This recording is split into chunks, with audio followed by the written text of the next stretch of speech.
믿을 수 있습니까? 복지 선진국 캐나다 학생들이 한국 급식 사진 한 장에 무너졌습니다. 학비 3천만 원짜리 명문 사립고 학생들입니다. 그런데 한국 공립학교 급식 보고 충격받았다고요? 서울 첫날 급식실에서 본 장면, 밥, 국, 불고기, 반찬 7가지 전부 무료예요. 밴쿠버에서는 샌드위치 하나에 12,000원 냈는데 말이죠. SNS에 올린 사진 한 장, 조회수 1,000만! 캐나다가 흔들렸습니다. 왜 우리는 못해? 단순한 급식 이야기였을까요? 아닙니다. 이건 시스템이었습니다. 정확한 지하철, 30분 만에 끝난 병원, 무료 와이파이. 한국은 다 가지고 있었죠. 6개월 후 밴쿠버 교육청이 움직였습니다. 17살 학생 한 명이 던진 질문이 나라를 바꾼 겁니다. 세계를 놀라게 한 이야기, 지금 시작합니다. 시작 전에 구독과 좋아요 버튼을 눌러주시면 영상 제작에 큰 힘이 됩니다. 지금 이 이야기를 어디에서 듣고 계신지도 댓글로 알려주세요. 그럼 바로 시작할게요. 안녕하세요. 저는 제이슨 마틴입니다. 캐나다 밴쿠버에 있는 웨스트 포인트 아카데미라는 사립학교에서 학생회장을 맡고 있어요. 올해 17살이고요. 저희 학교는 밴쿠버에서도 손꼽히는 명문 사립학교입니다. 학비가 1년에 3만 캐나다 달러, 한국 돈으로 약 3천만 원 정도 되는 곳이죠. 제가 한국과 처음 인연을 맺게 된 건 작년이었어요. 같은 반에 한국계 캐나다인 친구가 있었거든요. 그 친구 집에서 김치찌개를 처음 먹어봤는데 맵지만 중독성 있더라고요. 그때부터 한국 음식에 관심이 생겼죠. 하지만 한국이라는 나라 자체에 대해서는 솔직히 잘 몰랐습니다. 북한 옆에 있다는 것, K-팝이 유명하다는 것, 그 정도였어요. 저는 정치학에 관심이 많습니다. 장래 희망은 캐나다 국회의원이에요. 그래서 캐나다의 복지 시스템에 대해 자부심이 있었어요. 무상의료, 다문화 정책, 평등한 사회. 캐나다는 세계에서 가장 살기 좋은 나라 중 하나라고 배워왔거든요.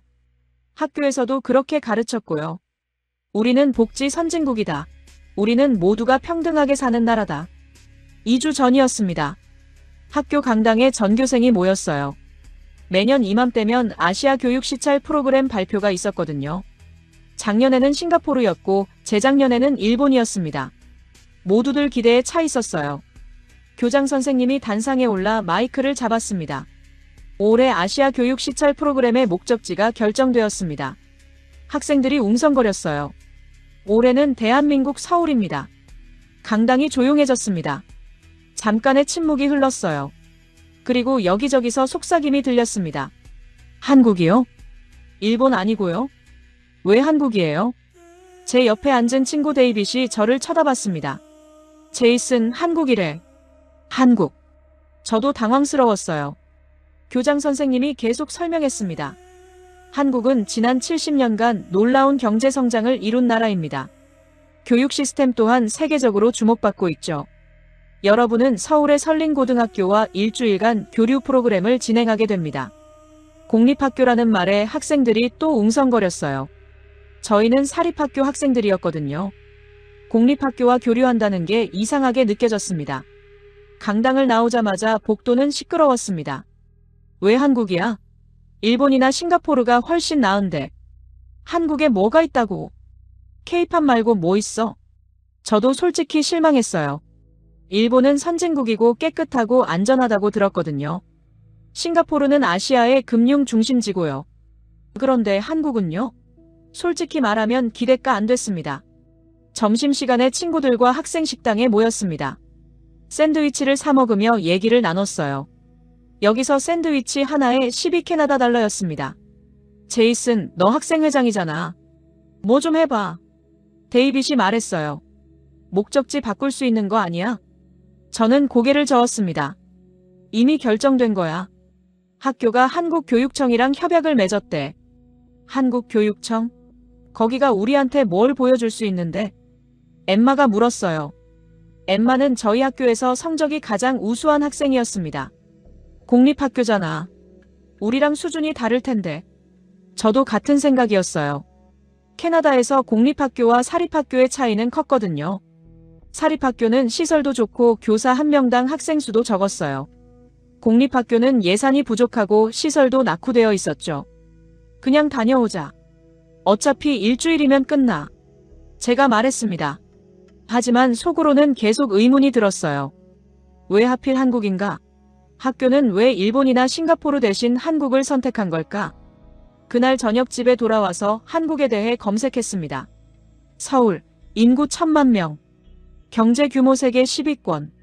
삼성, LG, 현대 같은 대기업들. K-팝, K-드라마. 그리고 2002년 월드컵 4강.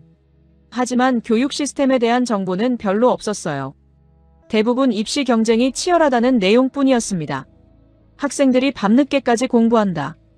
학원을 여러 개 다닌다. 스트레스가 심하다. 이런 곳에서 뭘 배운다는 거지? 저는 노트북을 덮었습니다. 다음 날 학교에서 오리엔테이션이 있었어요. 프로그램 담당 선생님이 일정을 설명했습니다. 여러분은 서울의 설린고등학교와 일주일간 교류합니다. 첫날에는 학교 시설을 둘러보고 한국 학생들과 만날 거예요. 둘째 날부터는 수업에 참여하고요. 급식도 먹나요? 누군가 물었습니다. 네, 한국 학생들과 똑같이 급식을 먹게 됩니다. 학생들이 웃었어요. 급식이라니요? 저희 학교에는 급식이 없었거든요. 학생 식당에서 각자 돈을 내고 사 먹거나 집에서 도시락을 싸왔어요. 한국 공립학교 급식이 어떤지 모르지만 기대는 하지 마. 데이빗이 속삭였어요. 일주일이 빠르게 지나갔습니다. 출발 전날 밤 저는 짐을 쌌어요. 여권, 옷가지, 세면도구, 그리고 노트북과 휴대폰 충전기. 저는 여행 중에도 SNS를 자주 했거든요. 인스타그램 팔로워가 5,000명 정도 됐어요. 어머니가 방문을 두드렸습니다. 제이슨, 다 챙겼어? 네, 엄마. 한국 날씨 어떻대? 서울은 지금 봄이래요. 밴쿠버랑 비슷할 거예요. 어머니가 웃으며 말했어요. 재밌게 다녀와. 열린 마음으로 보렴. 네. 하지만 저는 그다지 기대하지 않았습니다. 출발 당일 아침이었습니다. 학교 정문에 버스가 대기하고 있었어요. 참가 학생은 총 30명이었습니다. 선생님 3명이 인솔했고요. 공항으로 가는 버스 안에서 친구들은 들떠 있었어요. 한국 가서 뭐 할까? 명동 가봐야지. 쇼핑하기 좋다던데. K-팝 아이돌 볼 수 있을까? 저는 창밖을 보며 생각했습니다. 일본이었으면 도쿄 디즈니랜드를 갔을 텐데. 싱가포르였으면 마리나 베이 샌즈를 봤을 텐데. 밴쿠버 국제공항에 도착했습니다. 체크인을 하고 출국 심사를 받았어요. 게이트에서 대기하는 동안 저는 인스타그램에 사진을 올렸습니다. 서울로 출발. 일주일간의 교육 시찰. 댓글이 달리기 시작했어요. 한국? 거기 어디야? K-팝 보고 와. 재밌겠다. 하지만 제 마음은 여전히 시큰둥했습니다. 비행기에 탑승했어요. 10시간 비행이었습니다. 좌석에 앉아 안전벨트를 맸어요. 10시간이나 가야 하다니. 데이빗이 투덜거렸어요. 비행기가 이륙했습니다. 기내식이 나왔어요. 치킨이나 파스타 중 선택이었는데 저는 치킨을 골랐습니다. 영화를 보다가 잠이 들었습니다. 얼마나 잤을까요? 기장의 안내방송이 들렸어요. 승객 여러분, 곧 인천국제공항에 도착합니다. 현지 시각은 오후 4시입니다. 창밖을 봤어요. 구름 사이로 땅이 보이기 시작했습니다. 건물들이 빽빽했어요. 비행기가 착륙했습니다. 공항 안으로 들어갔어요. 넓었습니다. 천장이 높았고 깨끗했어요. 밴쿠버 공항보다 컸습니다. 입국 심사를 받고 수화물을 찾았어요. 출구로 나가자 한 여성이 우리를 향해 걸어왔습니다. 웨스트포인트 아카데미 학생 여러분 환영합니다. 유창한 영어였습니다. 저는 서울시 교육청 국제교류팀 김수진입니다. 이번 일주일간 여러분을 담당하게 될 거예요. 우리는 김수진 씨를 따라 버스에 올랐습니다. 버스가 출발했어요. 창밖으로 인천의 풍경이 지나갔습니다. 고층 아파트들이 줄지어 서 있었어요. 간판들이 한글로 쓰여 있었습니다. 서울까지는 약 1시간 정도 걸려요. 오늘은 숙소에 짐을 풀고 쉬시면 돼요. 내일 아침 9시에 설린고등학교로 출발합니다. 김수진 씨가 말했어요. 해가 지고 있었습니다. 하늘이 주황색으로 물들었어요. 버스는 고속도로를 달렸습니다. 점점 건물이 많아졌어요. 우리는 지금 강남을 지나고 있어요. 김수진 씨가 말했어요. 한국의 경제 중심지 중 하나죠. 거대한 전광판들이 보였습니다. 삼성, LG, 현대 광고가 빛났어요.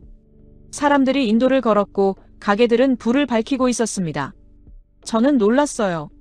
생각보다 훨씬 발전되어 있었거든요. 밴쿠버 못지않았습니다. 버스가 한 건물 앞에 섰어요. 도착했습니다. 여기가 여러분의 숙소예요. 게스트하우스였습니다. 깨끗해 보였어요. 체크인을 하고 방키를 받았습니다. 2인 1실이었어요.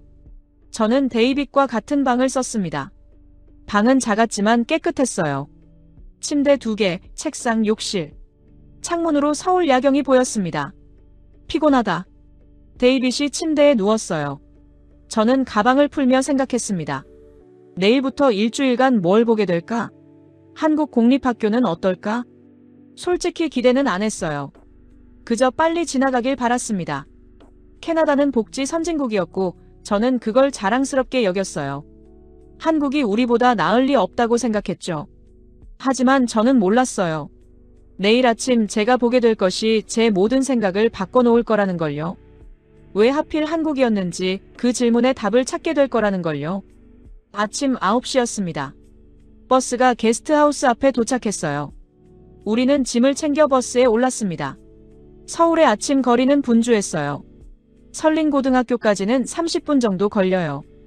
김수진 씨가 말했어요. 버스는 서울 시내를 달렸습니다.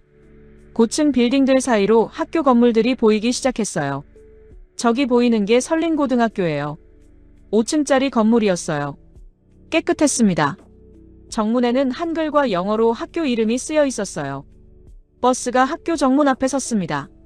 우리는 내렸어요. 정문을 지나 교정으로 들어갔습니다. 운동장이 보였어요. 학생들이 체육 수업을 하고 있었습니다. 이쪽으로 오세요. 본관 건물로 들어갔습니다. 복도는 넓었어요. 바닥이 반짝거렸습니다. 교장실로 갔습니다.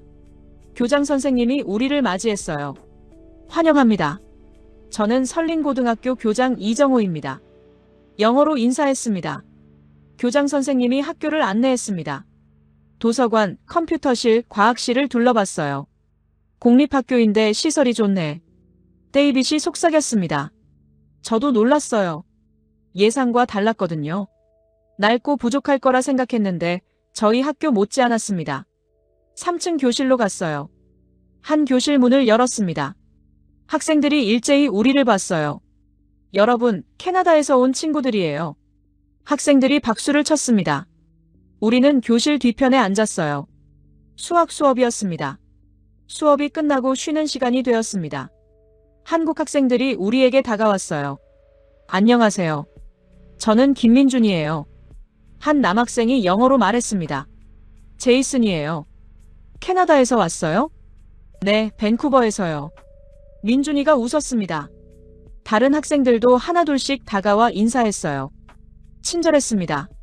종이 울렸어요. 이제 점심시간이에요. 같이 급식실 갈까요? 우리는 한국 학생들과 함께 급식실로 향했습니다. 1층 복도 끝에 큰 문이 보였어요. 문을 열고 들어갔습니다. 넓었어요. 학생들이 줄을 서 있었습니다. 우리도 줄 끝에 섰어요. 입구에 식판이 쌓여 있었습니다. 은색 금속 식판이었어요. 칸이 여러 개로 나뉘어 있었습니다. 저는 하나를 집었어요. 줄을 따라 앞으로 나아갔습니다. 배식대가 보였어요. 첫 번째 칸에 밥이 담겼어요. 하얀 쌀밥. 두 번째 칸에는 김치찌개. 세 번째 칸에는 불고기. 네 번째 칸에는 시금치나물.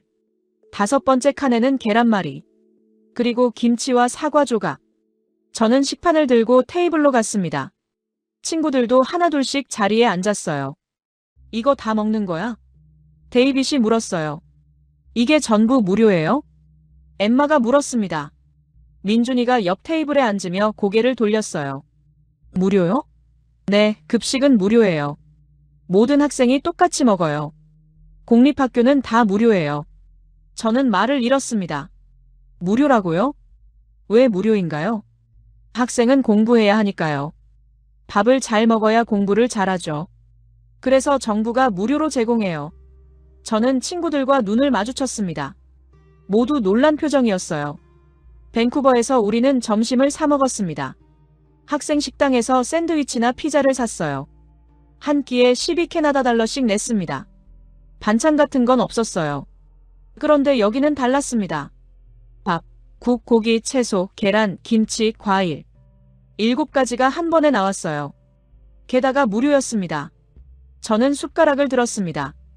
밥을 한 입 떠먹었어요. 따뜻했습니다. 김치찌개를 한 숟가락 떴어요. 맛있었습니다. 친구들도 하나둘씩 먹기 시작했어요. 맛있는데? 이거 진짜 공짜야? 저는 주변을 둘러봤습니다. 수백 명의 학생들이 똑같은 식판으로 똑같은 음식을 먹고 있었어요. 부자 학생도 가난한 학생도 구분이 없었습니다. 모두가 평등하게 먹고 있었어요. 캐나다에서는 달랐습니다. 돈이 있는 학생은 식당에서 사 먹었어요. 돈이 없는 학생은 도시락을 싸왔죠. 가끔은 점심을 거르는 학생도 있었습니다. 그런데 한국은 달랐습니다. 모두가 똑같았어요. 너희 나라는 어때? 민준이가 물었습니다. 우리는 각자 사 먹어요. 유료예요. 한 끼에 12캐나다 달러 정도요. 그렇게 비싸요? 그럼 못 사 먹는 학생도 있겠네요. 네, 도시락을 싸오거나 점심을 거르기도 해요. 민준이가 고개를 갸웃했습니다. 그건 좀 불공평한 것 같아요. 학생은 다 똑같이 먹어야 하는데. 학생은 다 똑같이 먹어야 한다. 그 말이 제 머릿속에 남았습니다. 식사를 마치고 식판을 반납했습니다. 분리수거 장소가 따로 있었어요. 음식물 쓰레기, 식판, 수저를 각각 분리해서 버렸습니다. 급식실을 나오며 저는 생각했습니다. 이건 단순한 급식이 아니었어요. 이건 철학이었습니다. 모든 학생은 평등하게 먹을 권리가 있다는 철학. 캐나다는 복지 선진국이라고 배웠습니다. 무상 의료가 있고 사회 안전망이 탄탄하다고요. 저는 그걸 자랑스럽게 여겼어요. 그런데 학교 급식은요? 우리는 왜 학생들에게 평등한 식사를 제공하지 못할까요? 오후 수업이 끝나고 방과 후 시간이 되었습니다. 민준이가 다가왔어요. 학교 더 구경할래요? 좋아요. 민준이가 우리를 운동장으로 데려갔습니다. 축구를 하는 학생들이 있었어요. 방과 후에 동아리 활동을 해요. 축구부, 농구부, 밴드부 같은 거요. 우리는 운동장을 걸으며 얘기를 나눴습니다. 급식이 무료라는 게 정말 놀라워요. 언제부터 무료였어요? 제가 물었습니다. 2010년부터요. 처음에는 논란이 많았대요. 예산이 너무 많이 든다고요. 하지만 서울시가 결정했어요. 모든 학생은 평등하게 먹을 권리가 있다고요. 그 결정을 내리기 쉽지 않았겠네요. 네, 하지만 옳은 결정이었어요. 지금은 전국 대부분의 학교가 무상급식을 해요. 저는 고개를 끄덕였습니다. 그리고 생각했어요. 캐나다도 할 수 있지 않을까? 오후 5시가 되었습니다. 민준이와 작별 인사를 했습니다. 내일 또 봐요. 버스를 타고 숙소로 돌아왔습니다. 방에 들어가자 데이빗이 침대에 누웠어요. 오늘 진짜 놀랐어. 저는 휴대폰을 꺼냈습니다. 급식실에서 찍은 사진이 있었어요. 7가지 음식이 담긴 식판. 인스타그램에 올렸습니다. 한국공립학교 급식. 밥, 국, 고기, 채소, 계란, 김치, 과일. 전부 무료. 모든 학생이 똑같이 먹는다. 게시물을 올리자마자 댓글이 달리기 시작했습니다. 뭐야 이거? 공립학교에서 저런 걸 준다고? 거짓말이지. 저는 댓글들을 보며 씁쓸하게 웃었습니다. 친구들도 믿지 않는구나. 당연했어요. 저도 눈으로 보기 전에는 믿지 못했으니까요. 하지만 이건 진짜였습니다. 저는 창밖을 봤습니다. 서울의 밤이 밝았어요. 오늘 하루가 제 생각을 흔들어 놓았습니다. 캐나다는 복지 선진국이라고 배웠어요. 하지만 한국을 보니까 의문이 들었습니다. 진정한 복지가 뭘까? 학생들에게 평등한 식사를 제공하는 것. 그게 진정한 복지 아닐까? 내일은 또 뭘 보게 될까요? 저는 눈을 감았습니다. 하지만 머릿속에는 계속 오늘의 장면들이 떠올랐습니다. 그리고 민준이의 말. 학생은 다 똑같이 먹어야 한다. 그날 밤 저는 잠을 설쳤습니다. 급식실의 장면이 계속 머릿속에 맴돌았어요. 7가지 음식이 담긴 식판, 그리고 민준이가 했던 말. 학생은 다 똑같이 먹어야 한다는 그 한마디가요. 새벽 2시쯤 휴대폰을 켰습니다. 인스타그램 알림이 폭발하고 있었어요. 제가 올린 급식 사진에 댓글이 200개가 넘게 달려 있었습니다. 조회수는 5만을 넘었어요. 평소 제 게시물은 500회 정도였거든요. 100배가 넘는 수치였습니다. 더 놀라운 건 댓글의 내용이었습니다. 캐나다 교사들이 댓글을 달기 시작했어요. 토론토에서 15년간 교사로 일했다는 사람은 우리도 이런 시스템이 필요하다고 썼습니다. 밴쿠버 공립학교 교사라는 사람은 매일 점심을 못 먹는 학생들을 본다며 이건 부끄러운 일이라고 했어요. 학부모들도 댓글을 남겼습니다. 아이가 매일 도시락을 싸간다는 사람, 학교 식당 음식이 너무 비싸다는 사람, 왜 캐나다는 이렇게 못하냐고 묻는 사람들이었습니다. 저는 화면을 보며 놀랐습니다. 저만 충격받은 게 아니었어요. 많은 사람들이 같은 생각을 하고 있었습니다. 아침이 밝았습니다. 7시에 일어나 씻고 아래층 식당에서 간단한 조식을 먹었어요. 9시에 버스가 도착했습니다. 오늘은 서울 시내를 둘러보는 날이었어요. 버스는 지하철역 앞에 섰습니다. 우리는 내려서 역으로 들어갔어요. 계단을 내려가는데 놀랐습니다. 깨끗했어요. 밴쿠버 스카이트레인과는 완전히 달랐습니다. 밴쿠버역은 낡았고 어두웠거든요. 가끔 쓰레기도 보였고 냄새도 났어요. 그런데 서울 지하철역은 달랐습니다. 바닥이 반짝거렸어요.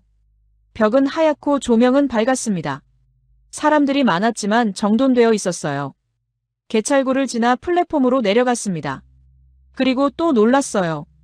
승강장에 투명한 유리문이 설치되어 있었습니다. 안전문이었어요. 김수진 씨가 설명해 줬습니다. 사람이 선로에 떨어지지 않게 보호하는 장치라고요. 밴쿠버에는 없었어요. 승강장과 선로 사이에 아무것도 없었습니다. 그래서 가끔 사고가 났죠. 전광판에 열차 도착 시간이 표시되었습니다. 2분. 정확히 2분 후에 열차가 들어왔습니다. 문이 열리고 사람들이 내렸어요. 우리가 탔습니다. 내부는 더 깨끗했어요. 좌석이 편안했고 손잡이가 곳곳에 있었습니다. 전광판에는 다음 역 정보가 한글과 영어로 표시되었어요. 열차가 출발했습니다. 부드러웠어요. 소음도 적었습니다. 저는 주변을 둘러봤습니다. 사람들이 조용히 앉아 있었어요.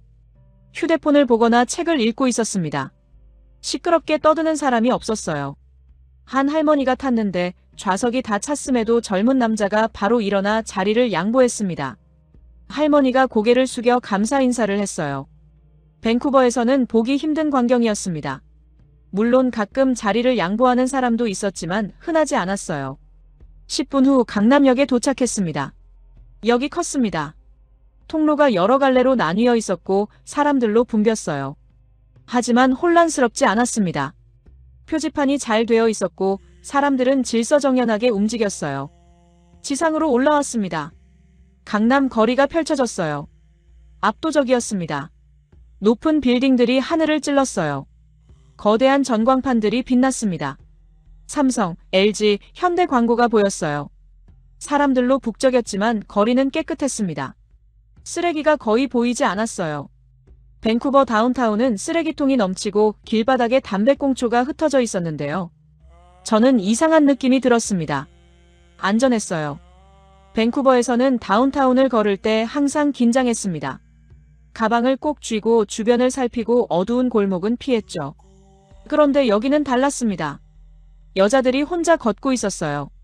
가방을 느슨하게 들고 휴대폰을 보면서요. 한 여학생은 이어폰을 끼고 휴대폰을 보면서 걸었습니다. 주변을 전혀 의식하지 않았어요. 김수진 씨는 한국은 안전해서 밤에도 혼자 다닐 수 있다고 말했습니다. 밴쿠버에서 여자 혼자 밤에 걷는 건 위험했습니다. 특히 다운타운에서는요. 강도나 폭행 사건이 종종 있었거든요. 우리는 카페에 들어갔습니다. 아메리카노 한 잔에 4,500원이었습니다. 계산기를 꺼내보니 약 4캐나다 달러 정도였어요. 밴쿠버에서 커피 한 잔은 7캐나다 달러였습니다. 거의 2배 차이였어요. 엠마가 물도 주문하려고 했는데 점원은 물은 무료로 준다고 했습니다. 밴쿠버 카페에서는 물도 따로 사야 했거든요. 생수 한 병에 3캐나다 달러였습니다. 우리는 자리에 앉아 창밖을 봤어요. 사람들이 지나갔습니다. 모두가 편안해 보였어요. 저는 휴대폰을 꺼냈습니다. 지하철 안 사진을 찍었어요. 깨끗한 내부와 안전문이 보이는 사진이었습니다. 그리고 강남 거리 사진도 찍었어요. 인스타그램에 올리며 설명을 붙였습니다. 서울 지하철은 밴쿠버보다 깨끗하고 안전하고 정확하다고, 2분 후 도착이라고 하면 정확히 2분 후에 온다고, 안전문이 있어서 사고가 없다고요. 게시물을 올리자마자 댓글이 달리기 시작했습니다. 조회수가 빠르게 올라갔어요. 어제 급식 게시물을 본 사람들이 이번 게시물도 보고 있었습니다. 점심시간이 되었습니다. 김수진 씨가 우리를 한식당으로 데려갔어요. 삼겹살집이었습니다. 메뉴판을 보니 1인분에 13,000원이었습니다. 약 13캐나다 달러 정도였어요. 밴쿠버에서 제대로 된 식사를 하려면 최소 25캐나다 달러는 필요했습니다. 거의 2배 차이였어요. 주문을 했습니다. 잠시 후 삼겹살이 나왔어요. 그리고 반찬이 나왔습니다. 김치, 상추, 마늘, 쌈장, 콩나물, 무생채. 6가지였어요. 직원에게 물어보니 반찬은 무료이고 리필도 된다고 했습니다. 저는 친구들과 눈을 마주쳤어요. 또 무료였습니다. 학교 급식에 이어 식당 반찬까지요. 밴쿠버 식당에서는 물도 돈을 냈습니다. 빵도 따로 주문해야 했고요. 삼겹살을 구워 먹었습니다. 맛있었어요. 반찬도 맛있었습니다. 리필을 2번이나 했어요. 식사를 마치고 계산을 했습니다. 4인분에 52,000원. 약 52캐나다 달러였어요. 밴쿠버에서 4명이 제대로 식사하면 120캐나다 달러는 나왔습니다. 반찬도 없고 물도 따로 사야 하고 팁도 줘야 했죠. 식당을 나와서 저는 또 휴대폰을 꺼냈습니다. 사진을 찍고 게시물을 올렸어요. 한국에서 점심을 먹었다고 삼겹살에 반찬 6가지가 나왔다고, 반찬은 무료 리필이고 물도 무료라고, 1인당 13캐나다 달러밖에 안 든다고요. 댓글이 쏟아지기 시작했습니다. 조회수는 10만을 넘었습니다. 제 계정 역사상 최고 기록이었어요. 오후에 명동으로 갔습니다. 쇼핑거리였어요. 사람들로 붐볐습니다. 편의점이 보여서 들어갔어요. 깨끗했습니다. 생수 한 병이 1,000원, 1캐나다 달러도 안 됐습니다. 밴쿠버 편의점에서 생수는 3캐나다 달러였어요. 삼각김밥은 1,500원, 약 1.5캐나다 달러였습니다. 밴쿠버에서 간단한 샌드위치는 8캐나다 달러였거든요. 저는 계속 사진을 찍었습니다. 가격표, 제품들, 편의점 내부, 모든 걸 기록했어요. 그날 저녁 숙소로 돌아왔습니다.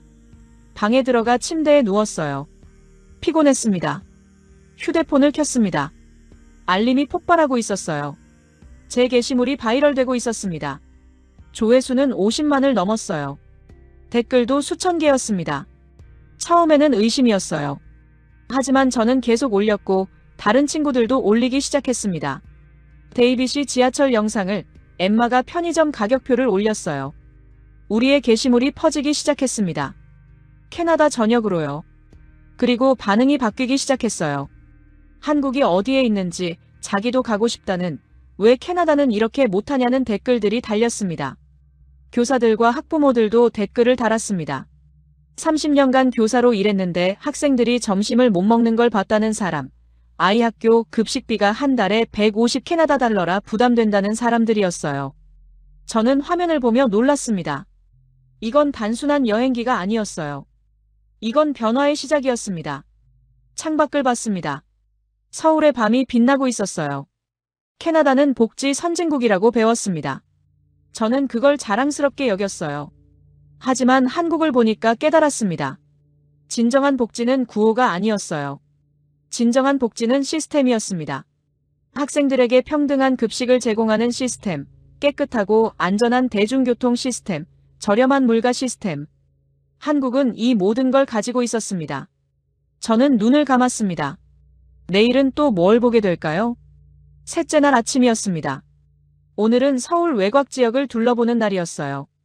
김수진 씨가 우리를 지하철역으로 데려갔습니다. 어제와 다른 노선이었어요. 오늘은 2호선을 타고 홍대로 갈 거예요. 그 다음 6호선으로 갈아타서 이태원까지 갈 겁니다. 환승이라는 개념이 생소했습니다. 밴쿠버 스카이트레인은 노선이 3개밖에 없었거든요. 환승할 일이 거의 없었어요. 역으로 들어갔습니다. 어제처럼 깨끗했어요. 개찰구를 지나는데 교통카드 하나로 통과했습니다. 김수진 씨가 설명했어요. 서울에서는 교통카드 하나로 지하철, 버스, 택시까지 이용할 수 있다고요. 요금도 환승하면 할인된다고 했습니다. 밴쿠버에서는 달랐습니다. 스카이트레인과 버스 요금 체계가 따로였어요. 환승 할인 같은 건 없었습니다. 그냥 각각 따로 돈을 냈죠. 플랫폼에서 기다렸습니다. 전광판에 열차 도착 시간이 표시되었어요. 3분. 그리고 정확히 3분 후에 열차가 들어왔습니다. 어제도 정확했고 오늘도 정확했어요. 밴쿠버 스카이트레인은 달랐습니다. 5분 후라고 표시되면 7분 후에 오기도 했어요. 10분 후라고 하면 15분을 기다리기도 했죠. 지연이 잦았습니다. 열차에 탔습니다. 출근 시간대여서 사람들이 많았어요. 하지만 밀치지 않았습니다. 질서정연하게 탔어요. 좌석이 다 찾아 사람들은 손잡이를 잡고 섰습니다.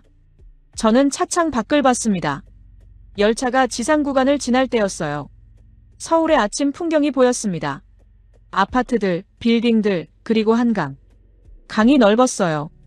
다리가 여러 개 보였습니다. 홍대 입구역에 도착했습니다. 사람들이 내렸어요. 우리도 내렸습니다. 환승 안내판을 따라 걸었어요. 복도가 길었습니다. 하지만 깨끗했고 표지판이 잘 되어 있었어요. 6호선 플랫폼에 도착했습니다. 잠시 후 열차가 왔어요. 또 정확한 시간이었습니다. 이태원역에 도착했습니다. 지상으로 올라왔어요. 거리가 독특했습니다. 외국인들이 많았고 다양한 나라 음식점들이 보였어요. 우리는 거리를 걸었습니다. 오전 11시였는데도 사람들이 많았어요. 가게들이 문을 열고 있었습니다. 저는 주변을 둘러보며 생각했습니다. 서울 지하철은 복잡해 보였어요. 노선이 많고 역도 많았습니다. 하지만 이용하기는 쉬웠어요. 표지판이 명확했고 안내방송도 한국어와 영어로 나왔습니다. 환승도 어렵지 않았어요. 밴쿠버 스카이트레인은 단순했습니다. 노선이 3개뿐이었거든요. 하지만 불편했어요. 배차 간격이 길었고 지연이 잦았습니다. 역도 적어서 목적지까지 버스를 타야 할 때가 많았죠. 점심시간이 되었습니다. 김수진 씨가 우리를 한 식당으로 데려갔어요. 비빔밥 전문점이었습니다. 들어가자 주방이 보였어요. 유리로 되어 있었습니다. 조리사들이 음식을 만들고 있었어요. 깨끗했습니다. 주문을 했습니다. 비빔밥 한 그릇에 10,000원이었어요. 약 10캐나다 달러. 밴쿠버에서 비슷한 식사는 20캐나다 달러 이상이었습니다. 비빔밥이 나왔습니다. 그릇이 뜨거웠어요. 밥 위에 고기, 계란, 나물들이 예쁘게 담겨 있었습니다. 그리고 역시 반찬이 나왔어요. 김치, 무, 콩나물. 3가지였습니다. 잘 비벼서 먹었습니다. 맛있었어요. 반찬도 맛있었습니다. 계속 먹다 보니 반찬이 떨어졌어요. 직원이 다가와 물었습니다. 리필이 필요하냐고요. 리필을 받았습니다. 식사를 마치고 계산을 했습니다. 4인분에 40,000원. 40캐나다 달러였어요. 밴쿠버에서는 100캐나다 달러는 나왔을 겁니다. 식당을 나왔습니다. 저는 또 사진을 찍었어요. 영수증도 찍었습니다. 그리고 인스타그램에 올렸어요. 오후에 다시 지하철을 탔습니다. 이번에는 3호선이었어요. 목적지는 경복궁이었습니다. 열차 안에서 저는 생각했습니다. 지하철이 이렇게 중요한 줄 몰랐어요. 단순한 교통수단이 아니었습니다. 지하철은 도시의 혈관이었어요. 사람들을 연결하고 도시를 움직이게 하는 시스템이었습니다. 서울 지하철은 그 역할을 완벽히 하고 있었어요. 깨끗하고 안전하고 정확했습니다. 요금도 저렴했어요.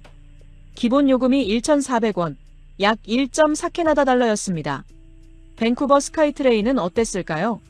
기본 요금이 3캐나다 달러였습니다. 2배 이상 비쌌어요. 그런데도 서비스는 나았습니다. 경복궁역에 도착했습니다. 지상으로 올라왔어요. 궁궐이 보였습니다. 크고 웅장했어요. 전통 건축물이었지만 보존 상태가 좋았습니다. 우리는 경복궁을 둘러봤습니다. 외국인 관광객들이 많았어요. 사진을 찍는 사람들, 한복을 입고 걷는 사람들이 보였습니다. 김수진 씨가 설명했습니다. 경복궁은 조선시대 왕궁이라고요. 600년 넘은 건물이라고 했어요. 전쟁으로 많이 파괴되었지만 복원했다고 했습니다. 저는 건물들을 보며 감탄했습니다. 옛것을 보존하면서도 현대적인 도시를 만들었다는 게 놀라웠어요. 경복궁 주변에는 높은 빌딩들이 보였습니다. 전통과 현대가 공존하고 있었어요. 궁궐을 나와서 다시 지하철을 탔습니다. 5호선이었어요. 목적지는 여의도였습니다. 한강공원을 보러 가는 거였어요. 여의도역에서 내렸습니다. 걸어서 한강공원으로 갔어요. 강이 넓게 펼쳐져 있었습니다. 자전거를 타는 사람들, 조깅하는 사람들, 돗자리를 펴고 앉아있는 사람들이 보였어요. 강변을 걸었습니다. 날씨가 좋았어요. 바람이 시원했습니다. 멀리 빌딩들이 보였어요. 63빌딩도 보였고 여의도 아파트들도 보였습니다. 저는 멈춰 섰습니다. 그리고 생각했어요. 여기까지 어떻게 왔을까? 지하철로 왔습니다. 환승을 2번 했어요. 하지만 어렵지 않았습니다. 표지판을 따라가기만 하면 됐어요. 밴쿠버에서 이런 경험을 할 수 있었을까요? 아니었습니다. 밴쿠버에는 이런 공원이 없었어요. 있다 해도 대중교통으로 가기 어려웠을 겁니다. 스카이트레인역이 적었거든요. 버스를 타야 했을 거예요. 그것도 한두 번이 아니라 여러 번요. 그런데 서울은 달랐습니다. 지하철로 어디든 갈 수 있었어요. 여기 촘촘했습니다. 환승도 쉬웠어요. 그래서 사람들이 지하철을 많이 이용했습니다. 저는 휴대폰을 꺼냈습니다. 한강 사진을 찍었어요. 그리고 지하철 노선도를 찍었습니다. 복잡해 보이는 노선들이 서울 전체를 연결하고 있었어요. 인스타그램에 올렸습니다. 설명을 붙였어요. 서울 지하철은 도시의 혈관이라고, 어디든 갈 수 있다고, 깨끗하고 안전하고 정확하고 저렴하다고요. 댓글이 달리기 시작했습니다. 조회수가 올라갔어요. 사람들이 놀라고 있었습니다. 어떻게 이게 가능하냐고, 왜 캐나다는 이렇게 못하냐고 물었어요. 저도 같은 질문을 했습니다. 왜 캐나다는 이렇게 못할까? 해가 지고 있었습니다. 우리는 다시 지하철을 타고 숙소로 돌아갔어요. 환승을 3번 했습니다. 하지만 피곤하지 않았어요. 지하철이 편했거든요. 방에 돌아와 침대에 누웠습니다. 오늘 하루 종일 지하철을 탔어요. 6개 노선을 이용했습니다. 환승을 여러 번 했죠. 그런데 한 번도 길을 잃지 않았습니다. 한 번도 불편하지 않았어요. 이게 시스템의 힘이구나 싶었습니다. 잘 만들어진 시스템은 사람들의 삶을 바꿉니다. 지하철 하나만으로도 도시 전체가 달라져요. 서울은 1000만 명이 사는 도시였습니다. 하지만 사람들은 자유롭게 움직였어요. 지하철 덕분이었습니다. 깨끗하고 안전하고 정확하고 저렴한 지하철이 있었기 때문이었어요. 밴쿠버는 인구가 60만 명이었습니다. 서울의 16분의 1이었어요. 그런데도 교통은 더 불편했습니다. 스카이트레인은 낡았고 지연이 잦았어요. 요금도 비쌌습니다. 저는 휴대폰을 켰습니다. 제 게시물 조회수는 100만을 넘었어요. 댓글도 1만 개가 넘었습니다. 사람들이 변하고 있었습니다. 처음에는 의심했어요. 하지만 이제는 믿기 시작했습니다. 그리고 질문하기 시작했어요. 왜 우리는 못하냐고, 우리도 할 수 있지 않냐고요. 저는 창밖을 봤습니다. 서울의 밤이 빛나고 있었어요. 지하철은 지금도 운행하고 있었습니다. 밤 12시가 넘어도 사람들을 실어 나르고 있었어요. 내일은 또 뭘 보게 될까요? 한국은 또 어떤 시스템을 보여줄까요? 저는 눈을 감았습니다. 하지만 머릿속에는 계속 생각이 맴돌았습니다. 시스템. 그게 핵심이었어요. 한국의 힘은 시스템에서 나왔습니다. 넷째 날 아침이었습니다. 오늘은 DMZ, 비무장지대를 방문하는 날이었어요. 김수진 씨가 버스에서 설명했습니다. DMZ는 남북한을 나누는 지역이라고, 전쟁의 상흔이 남아있는 곳이라고 했어요. 버스는 서울을 벗어나 북쪽으로 향했습니다.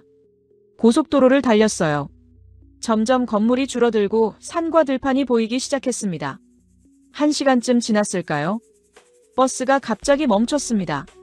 앞에서 소란이 들렸어요. 김수진 씨가 급하게 일어났습니다. 운전기사와 얘기를 나누더니 우리에게 돌아왔어요. 표정이 어두웠습니다. 학생 한 명이 다쳤어요.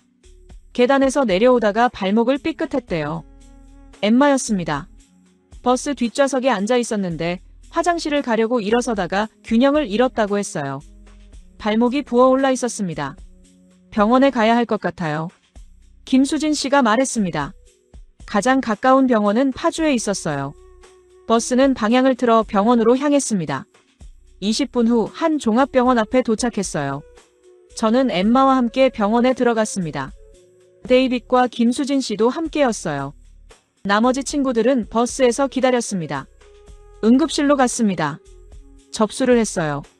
간호사가 영어로 물었습니다. 어디가 아프냐고, 언제 다쳤냐고요. 엠마가 대답했습니다. 잠시만 기다리세요.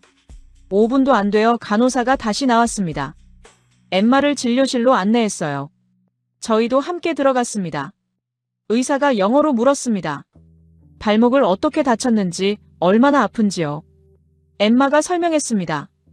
의사는 발목을 살펴봤어요. 조심스럽게 만져보고 움직여봤습니다. 엑스레이를 찍어봐야겠어요. 골절인지 확인해야 합니다. 엠마는 휠체어에 앉아 방사선실로 갔습니다. 10분 후 돌아왔어요. 의사가 엑스레이 사진을 보고 있었습니다.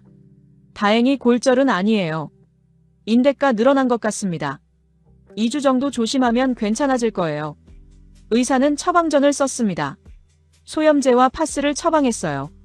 그리고 발목 보호대도 착용하라고 했습니다. 약국은 1층에 있어요. 우리는 약국으로 갔습니다. 처방전을 내밀었어요. 약사가 약을 준비했습니다. 소염제 1통, 파스 5장, 그리고 발목 보호대였어요. 계산을 했습니다. 총 3만 원이었습니다. 저는 놀랐어요. 3만 원이요? 네. 약 3만 캐나다 달러, 약 30 캐나다 달러였습니다. 저는 김수진 씨를 봤습니다. 김수진 씨도 고개를 끄덕였어요. 맞다는 표정이었습니다. 밴쿠버에서는 어땠을까요? 응급실 방문, 의사 진료, 엑스레이 촬영, 약 처방. 이 모든 게 무료였습니다. 캐나다는 무상 의료 국가였거든요. 하지만 문제가 있었어요. 시간이었습니다. 밴쿠버 응급실은 항상 붐볐습니다. 대기 시간이 보통 3시간에서 5시간이었어요. 심하면 10시간을 기다리기도 했죠. 엑스레이를 찍으려면 또 기다려야 했습니다. 결과를 듣는데도 시간이 걸렸어요. 그런데 한국은 달랐습니다. 접수하고 5분 만에 진료를 받았어요. 엑스레이는 10분 만에 끝났습니다. 결과도 바로 나왔어요. 총 30분이 걸렸습니다. 그리고 비용도 저렴했습니다.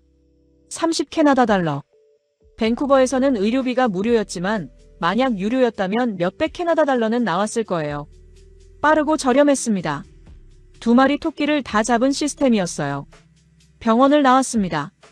엠마는 발목 보호대를 착용하고 있었어요. 아직 불편해 보였지만 괜찮다고 했습니다. 버스로 돌아갔습니다. 친구들이 걱정스러운 얼굴로 물었어요. 엠마는 괜찮다고 대답했습니다. 저는 자리에 앉아 생각했습니다. 캐나다는 무상 의료를 자랑했어요. 저도 그걸 자랑스럽게 여겼습니다. 돈이 없어도 치료받을 수 있다는 게 얼마나 중요한지 알았거든요. 하지만 한국을 보니까 생각이 바뀌었습니다. 무료도 중요하지만 빠른 것도 중요했어요. 아픈 사람이 10시간을 기다려야 한다면 그게 진정한 복지일까요? 한국은 유료였지만 저렴했습니다. 그리고 빠르고 정확했어요. 의료 시스템이 효율적이었습니다. 버스는 다시 서울로 향했습니다. DMZ 방문은 취소되었어요. 엠마가 쉬어야 했거든요. 서울에 도착했습니다. 점심시간이었어요. 우리는 학교 근처 식당으로 갔습니다. 설렁탕집이었어요. 설렁탕 한 그릇에 10,000원이었습니다.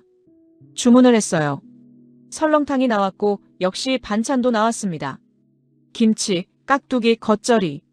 3가지였어요. 저는 설렁탕을 먹으며 생각했습니다. 오늘 아침부터 여러 가지를 경험했어요. 병원, 의료 시스템, 그리고 빠른 처리. 한국은 시스템이 잘 되어 있었습니다. 급식 시스템, 지하철 시스템, 의료 시스템. 모든 게 효율적으로 돌아갔어요. 캐나다는 어땠을까요? 우리도 좋은 시스템을 가지고 있었습니다. 무상 의료, 깨끗한 환경, 안전한 사회. 하지만 효율성은 떨어졌어요. 의료는 느렸고 교통은 불편했습니다. 저는 휴대폰을 꺼냈습니다. 병원 영수증 사진을 찍었어요. 3만 원이라고 적힌 부분을 확대했습니다. 인스타그램에 올렸습니다. 설명을 붙였어요. 친구가 발목을 다쳐서 한국 병원에 갔다고, 응급실 진료와 엑스레이를 받았다고, 30분 만에 끝났다고, 총 비용이 30 캐나다 달러였다고요. 그리고 비교를 추가했습니다. 캐나다는 무료지만 3시간에서 5시간을 기다려야 한다고, 한국은 유료지만 30분 만에 끝나고 비용도 저렴하다고요. 게시물을 올리자마자 반응이 폭발했습니다. 댓글이 쏟아졌어요. 30분? 진짜? 3만 원의 엑스레이까지. 캐나다 의료 시스템 부끄럽다. 조회수가 빠르게 올라갔습니다. 이번에는 의료 종사자들도 댓글을 달기 시작했어요. 저는 토론토 응급실 간호사입니다. 매일 환자들이 기다리다 지쳐서 돌아가는 걸 봅니다. 시스템이 바뀌어야 합니다. 밴쿠버 의사입니다.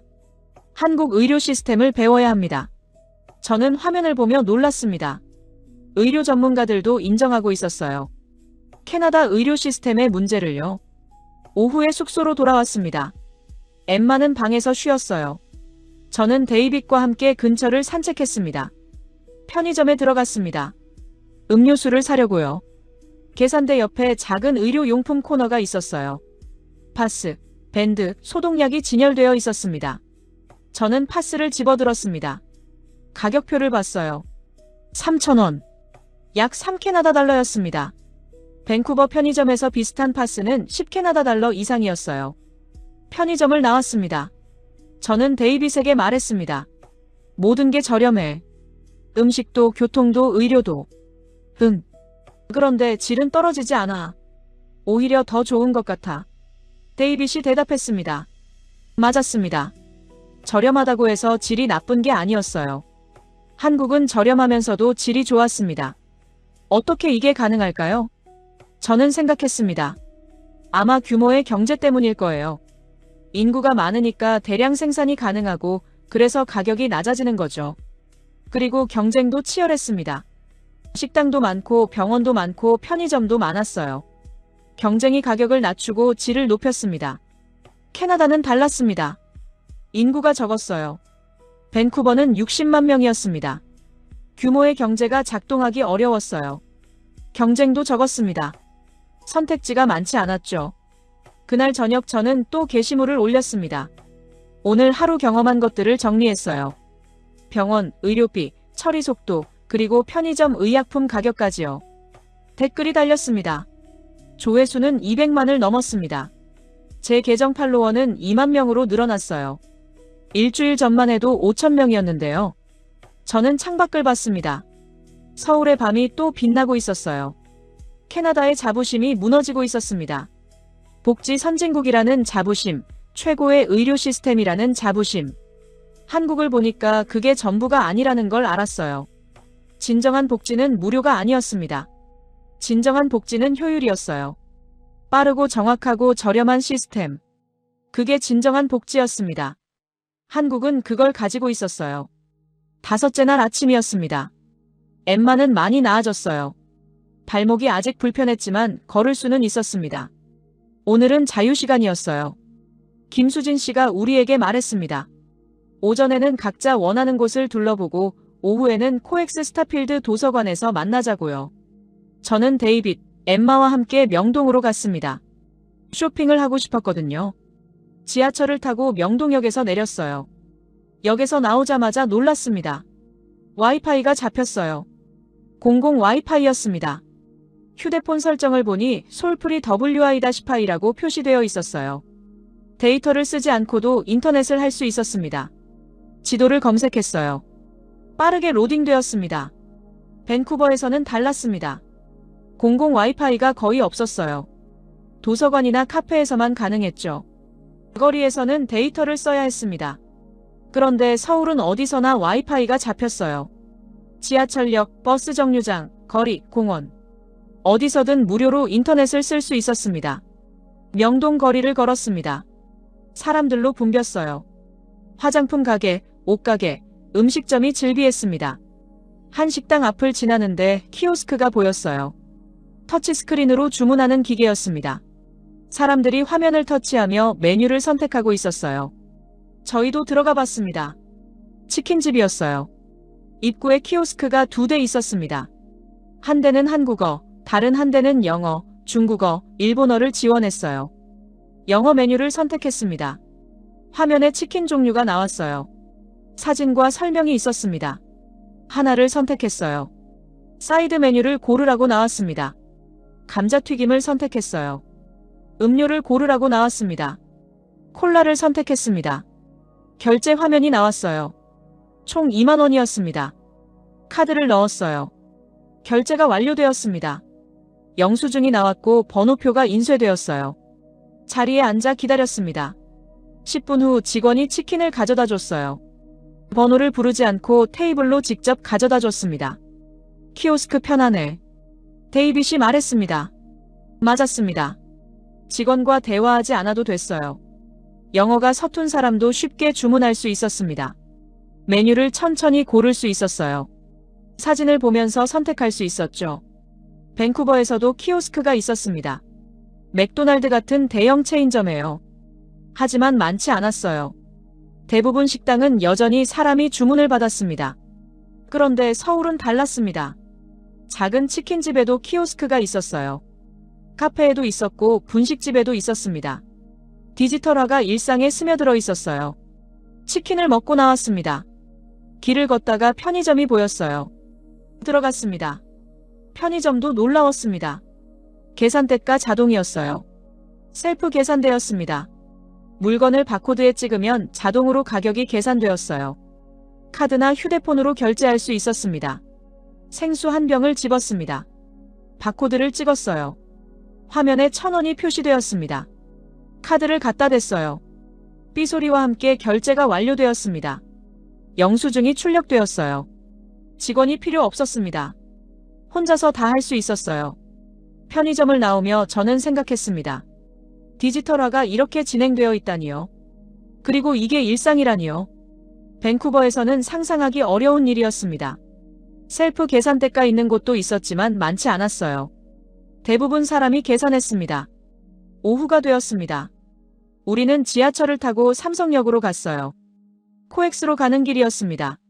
삼성역에서 나와 코엑스로 걸어갔습니다. 지하 통로였어요. 넓고 깨끗했습니다. 사람들이 많았지만 혼잡하지 않았어요. 코엑스 스타필드 도서관에 도착했습니다. 문을 열고 들어가는 순간 멈췄습니다. 압도적이었습니다.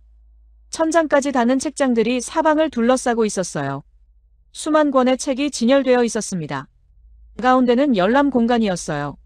사람들이 앉아 책을 읽고 있었습니다. 와! 엠마가 감탄사를 내뱉었습니다. 우리는 천천히 안으로 들어갔습니다. 책장 사이를 걸었어요. 한국 책도 있었고 영어 책도 있었습니다. 잡지도 있었고 만화책도 있었어요. 한쪽에는 디지털 열람 공간이 있었습니다. 태블릿이 여러 대 비치되어 있었어요. 전자책을 읽을 수 있었습니다. 무료였어요. 저는 태블릿을 하나 집었습니다. 화면을 터치했어요. 전자책 목록이 나왔습니다. 영어책도 많았어요. 하나를 선택해서 읽어봤습니다. 놀라웠습니다. 공공도서관에서 전자책을 무료로 제공하다니요. 밴쿠버 도서관에도 전자책 서비스가 있었습니다. 하지만 대여 기간이 있었고 인기책은 대기 명단이 길었어요. 그런데 여기는 바로 읽을 수 있었습니다.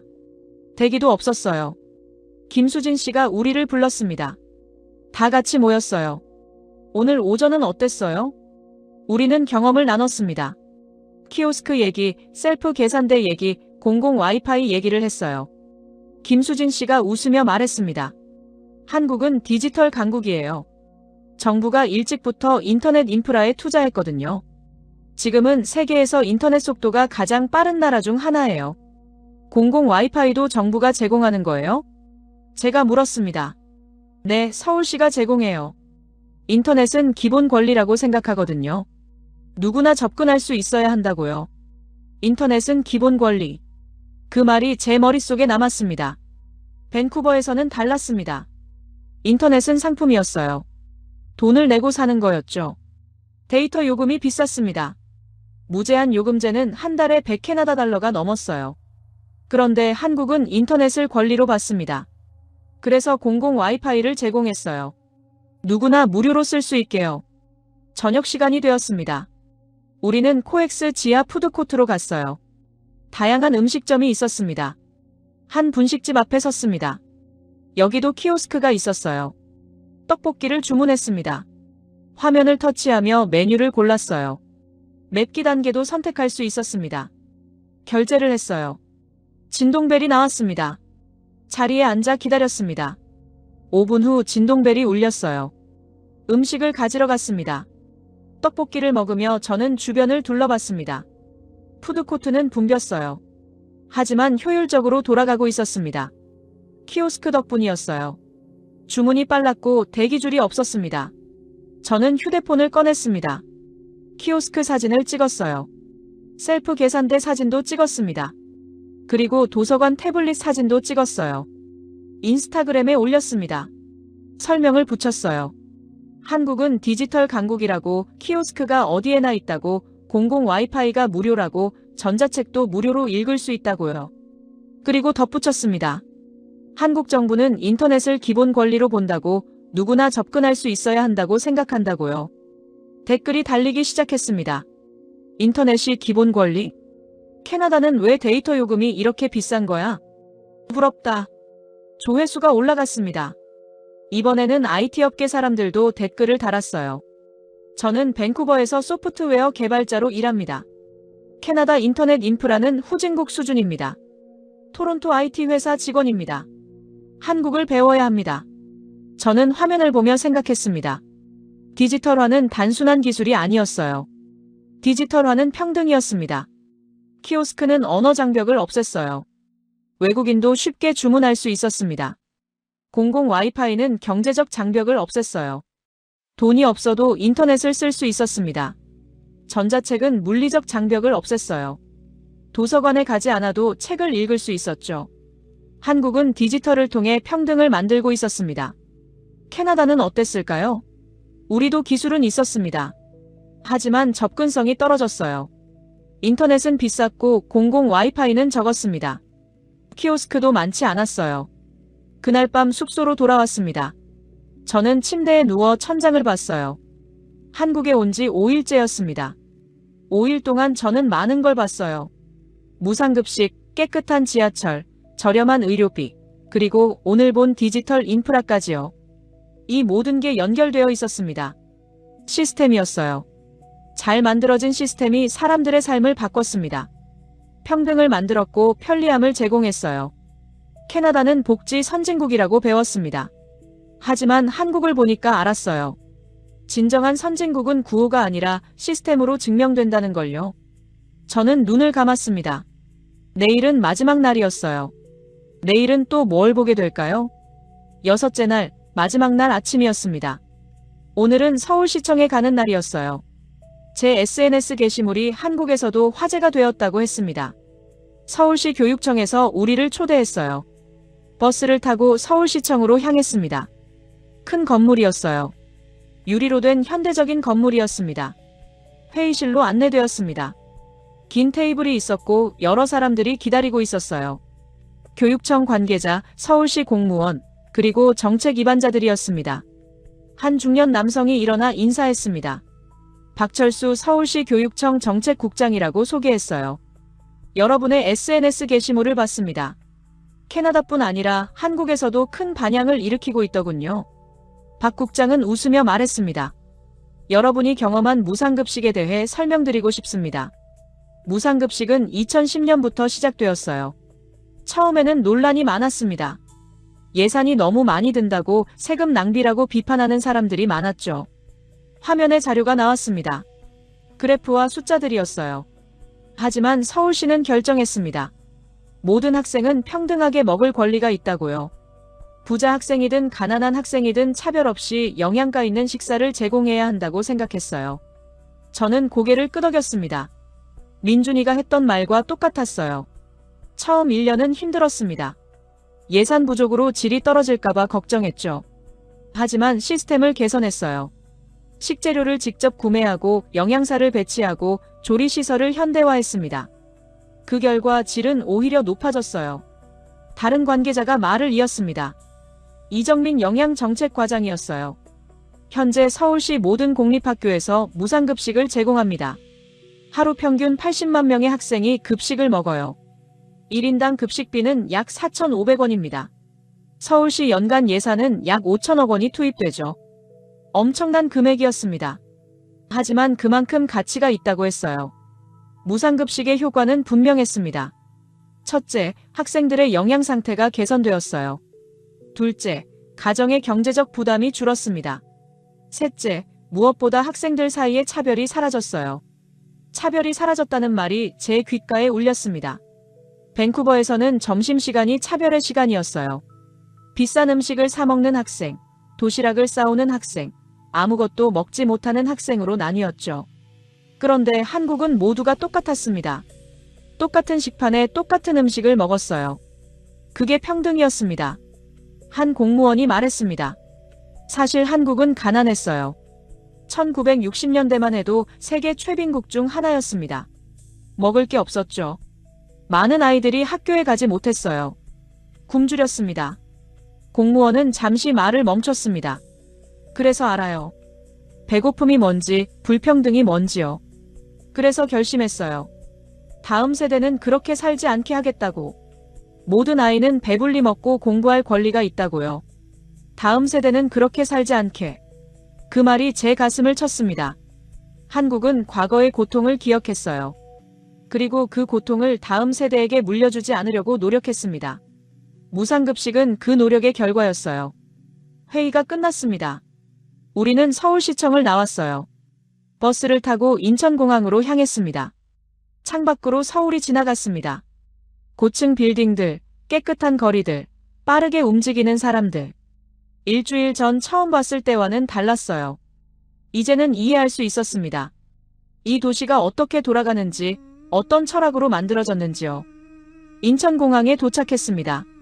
체크인을 하고 출국 심사를 받았어요. 게이트로 걸어가며 저는 휴대폰을 꺼냈습니다. 마지막 게시물을 올렸습니다. 나는 한국을 떠난다. 하지만 한국은 내 안에 남는다. 새로운 기준으로, 새로운 질문으로. 왜 우리는 못하냐는 질문으로. 나는 학생회장이다. 돌아가면 싸울 것이다. 우리 학교에도 무상급식을 만들기 위해. 학생들이 평등하게 먹을 권리를 위해. 한국은 나에게 물었다. 너는 무엇을 선택할 것이냐고. 나는 대답한다.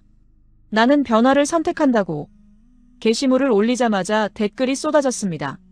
조회수는 순식간에 50만을 넘었어요. 비행기에 탔습니다. 좌석에 앉아 창밖을 봤어요. 서울이 점점 작아졌습니다. 비행기가 구름 위로 올라갔어요. 저는 눈을 감았습니다. 일주일이 제 인생을 바꿔놓았어요. 제 기준이 바뀌었습니다. 제 질문이 바뀌었어요. 그리고 제 목표도 바뀌었습니다. 3개월이 지났습니다. 제 게시물은 1000만 조회수를 넘었어요. 캐나다 전역에서 학생들이 움직이기 시작했습니다. 보스턴에서, 토론토에서, 몬트리올에서 학생들이 시위를 시작했어요. 손팻말을 들고 거리로 나왔습니다. 우리도 평등하게 먹을 권리가 있다. 모든 학생에게 무상급식을. 언론이 주목했습니다. CBC, CTV, 글로브앤메일이 보도했어요. 한국 무상급식 시스템을 소개했습니다. 캐나다와 비교했어요. 정치인들이 반응했습니다. 야당은 무상급식 법안을 제출했어요. 여당은 예산 문제를 들어 반대했습니다. 하지만 여론은 바뀌고 있었어요. 학교들이 변하기 시작했습니다. 일부 교육청에서 시범 사업을 시작했어요. 저소득층 학생부터 무료 급식을 제공하기 시작했습니다. 저는 우리 학교에서 캠페인을 시작했습니다. 학생회가 중심이 되었어요. 서명 운동을 했습니다. 2,000명의 학생 중 1,800명이 서명했어요. 학교 이사회에 제안서를 제출했습니다. 한국 무상급식 시스템을 소개했어요. 예산안도 작성했습니다. 정부 지원과 학교 예산을 합치면 가능하다고 설명했죠. 이사회는 검토하겠다고 했습니다. 쉽지 않은 싸움이었어요. 하지만 포기하지 않았습니다. 그리고 놀라운 일이 일어났습니다. 한국 여행붐이 일었어요. 캐나다인들이 한국으로 가기 시작한 거예요. 무상급식을 경험하고 싶어서, 깨끗한 지하철을 타보고 싶어서, 효율적인 시스템을 보고 싶어서였습니다. 한국은 더 이상 작은 나라가 아니었습니다. 한국은 가능성의 나라였어요. 더 나은 삶의 기준이었습니다. 6개월이 지났습니다. 저는 밴쿠버 교육청 공청회에 섰습니다. 마이크 앞에 섰어요. 수백 명의 사람들이 앉아 있었습니다. 학생, 학부모, 교사, 교육청 관계자들이었어요. 저는 말했습니다. 저는 한국에서 일주일을 보냈습니다. 그리고 깨달았어요. 복지는 구호가 아니라 시스템이라는 걸요. 한국은 모든 학생에게 평등한 급식을 제공합니다. 부자도 가난한 사람도 똑같이 먹어요. 그게 진정한 평등입니다. 저는 한국에서 찍은 사진들을 보여줬어요. 식판, 급식실, 학생들의 모습을요. 캐나다도 할 수 있습니다.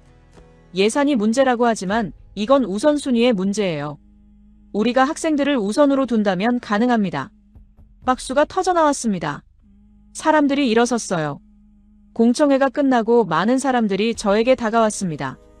악수를 청했어요. 응원한다고 말했습니다. 그날 밤 집에 돌아왔습니다. 휴대폰을 켰어요. 뉴스 알림이 떴습니다. 밴쿠버 교육청 무상급식 시범 사업 검토 시작. 저는 화면을 보며 눈물이 났습니다. 시작이었어요. 작은 시작이었지만 분명한 변화였습니다. 창밖을 봤습니다. 밴쿠버의 밤이 보였어요. 저는 생각했습니다. 왜 하필 한국이었을까? 이제 알았습니다. 한국은 제게 질문을 던졌어요. 너는 무엇을 선택할 것이냐고. 편한 현실을 받아들일 것이냐, 아니면 더 나은 미래를 위해 싸울 것이냐고요. 저는 선택했습니다. 변화를 선택했어요. 한국은 과거의 고통을 기억했고, 그래서 다음 세대를 위해 시스템을 만들었습니다. 이제 저도 똑같이 할 거예요. 캐나다의 문제를 기억하고 다음 세대를 위해 싸울 겁니다. 일주일의 여행이 제 인생을 바꿨습니다. 그리고 이제 저는 다른 사람들의 인생도 바꿀 거예요. 한 명씩, 한 학교씩, 한 도시씩요.